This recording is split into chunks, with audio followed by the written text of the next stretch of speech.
کہ جناب کشمیر میں تو کوئی ایسی آزادی کی جنگ نہیں ہے، نہ ہی آزادی کی کوئی تحریک ہے، وہ تو پاکستان سے لوگ آتے ہیں جو یہاں پہ یہ کچھ کرتے ہیں اور ہم اس کو کنٹرول کرنے کی کوشش کر رہے ہیں۔ وہاں تھوڑی بہت جو دنیا بات کرتی ہے وہ کشمیری لیڈروں کے اچھا جی وہ جیل میں کر دیں، وہ باہر سے لوگ کہہ رہے ہیں، ہم ان کے بارے میں ہم بھی وہ نیریٹو لے کے نہیں آگے بڑھ رہے، ہمیں دنیا میں اس کا بہت چرچا کرنا ٹھیک ہے۔ چلے امجد شعیب صاحب، یہ جو اس وقت موجودہ صورتحال ہے اس پر آپ نے اپنا تبصرہ تو دے دیا، اب جو ڈیوورس میں جو کچھ ہوا، جس طرح سے ثالثی کی پیشکش پاکستان کو ایک بار پھر کی گئی اس معاملے پر، اس سے متعلق بھی میں آپ سے بات کروں گا، لیکن عظمیٰ کاردار صاحبہ بھی ہمیں جوائن کر چکی ہیں، پاکستان تحریک انصاف کی سینئر رہنما ہیں۔ عظمیٰ کاردار صاحبہ، اس وقت مقبوضہ کشمیر میں جو صورتحال ہے، انٹرنیٹ بھی وہاں پر بند ہے، لوگ انٹرنیٹ کے ذریعے ایک دوسرے سے رابطہ نہیں کر سکتے، صورتحال دن بدن خراب ہوتی جا رہی ہے، ایسے میں سوال یہ اٹھ رہا ہے کہ حکومت پاکستان کا رول کہاں پر ہے؟ اب ایسا لگتا ہے کہ آہستہ آہستہ یہ معاملہ حکومت کی ترجیحات میں شامل نہیں رہا۔ جی مدثر، بہت شکریہ آپ نے مجھے انوائٹ کیا۔ مجھے آپ کے جو اینالسٹ ہیں ان کی باتیں مدثر تو آج چھٹی پہ، میں ارباب جہانگیر ہوں، میں آج مدثر کی جگہ پروگرام کنڈکٹ کر رہا ہوں۔ جی دیکھیں، یہ بڑی حیرانگی کی اور بڑے افسوس کی بات ہے کہ ان کو یہ بھول گیا کہ اس وقت جو آپ کے پرائم منسٹر ہیں انہوں نے یہ ذمہ اپنے اوپر لیا ہے۔ انہوں نے کہا ہے کہ کشمیر کا مقدمہ میں پوری دنیا میں خود لڑوں گا، اور آپ نے دیکھا ہے کہ 55 سال سے کشمیر کا ایشو جو بیک برنر پہ تھا اس کو فور فرنٹ پہ لانے والی پی ٹی آئی کی حکومت ہے، اور پرائم منسٹر نے جو جا کے یونائٹڈ نیشنز میں جو سپیچ میں یہ اس کو باور کرایا ہے کہ کس طرح سے وہاں پہ ہیومن رائٹس وائلیشنز ہو رہی ہیں، اس کی مثال نہیں آپ کو ملتی ہے ہسٹری میں۔ اور آپ یہ دیکھیں کہ یہ بالکل جو آپ کے یہ اینالسٹ فرما رہے تھے کہ جی نیریٹو انڈیا کا، کوئی نیریٹو انڈیا کا نہیں چل رہا۔ اس وقت انڈیا کو منہ کی کھانی پڑ رہی ہے، انڈیا کا منہ کالا ہے پوری دنیا میں۔ وہاں پہ اپنے انٹرنلی انہوں نے جو ان کا جو ایک سیکولر ایک تھاٹ تھی، وہاں پہ انہوں نے کہا ہے کہ یہ مودی نے ہماری جو سیکولر انڈیا کو قتل کر دیا ہے، اور یہاں پہ اس وقت ان کے اپنے ملک میں بہت ان کے خلاف موومنٹ چل پڑی ہے۔ کوئی مائنورٹی وہاں پہ سیف نہیں ہے، نہ مسلمان، نہ کرسچن، نہ دلت۔ تو یہ پوری دنیا دیکھیں، سوشل میڈیا کا دور ہے۔ برہان وانی کیا تھا فینومینا، وہ اب یہ اپنی جو کالی کرتوتے ہیں انڈیا نہیں چھپا سک رہا ہے۔ اس وقت ہیومن رائٹس کمیشن جو ہے یونائٹڈ نیشنز کا، اس کی رپورٹ اٹھا کے پڑھیں آپ، اس میں صاف لکھا ہے کہ وہاں پہ سنگین ہیومن رائٹس کی جرائم ہو رہے ہیں، اور پہلی دفعہ 2 دفعہ سیکیورٹی کاؤنسل میں خاص کشمیر کے ایشو پہ آپ نے یہ میٹنگ کی، اور چائنا نے آپ کا ساتھ دیا ہے وہاں پہ، اور وہاں پہ بھی یہ کہا گیا ہے کہ کشمیر متنازع ہے، وہ انڈیا کی ٹیریٹری نہیں ہے۔ یہ پہلی دفعہ ہے کہ یہ کلیئر کٹ ڈسٹنکشن ہے، کشمیر میں ہو رہا ہے وہ انڈیجنس ہے، یہ آزادی کی موومنٹ ہے، اور یہ پچھلے 70 سال اگر نہیں رک سکی تو یہ آئندہ بھی نہیں رکے گی، اور اس کا خمیازہ بھگتنا پڑے گا۔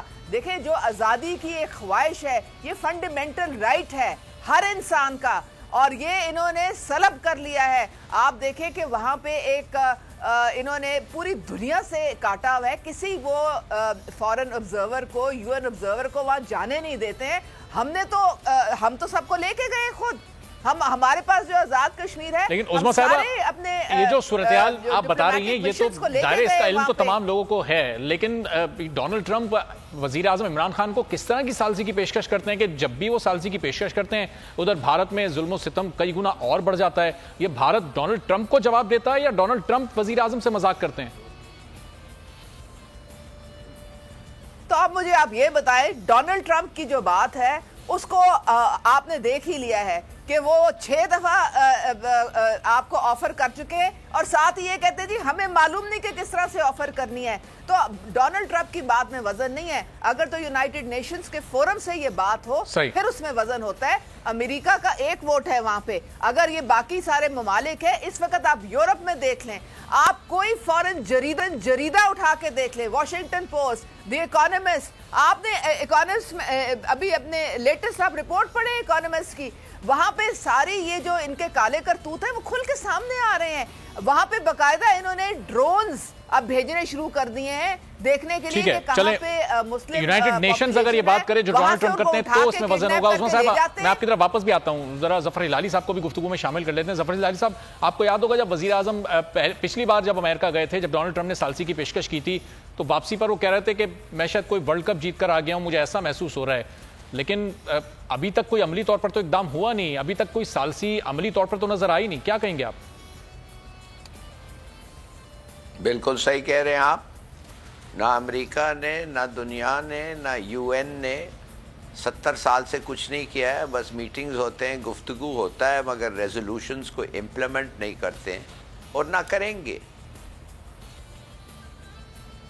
اچھا, تو ظفر ہلالی صاحب, یہ جو اب مسلم دنیا ہے جو ہے, جو بڑے بڑے مسلم ممالک ہیں, اس پر مسئلہ کشمیر پر کیا ہم ان کو ایک کر سکتے ہیں؟ جس طرح ابھی ہم نے گزشتہ روز دیکھا جب ڈیل آف سینچری کی بات ہوئی, اس پر کس طرح مسلم دنیا تقسیم ہمیں دکھائی دی. مسلم دنیا کا آپ کا کیا مطلب ہے بھائی؟ سب سے زہریلے دشمن ایک تو مسلم دنیا میں ہیں.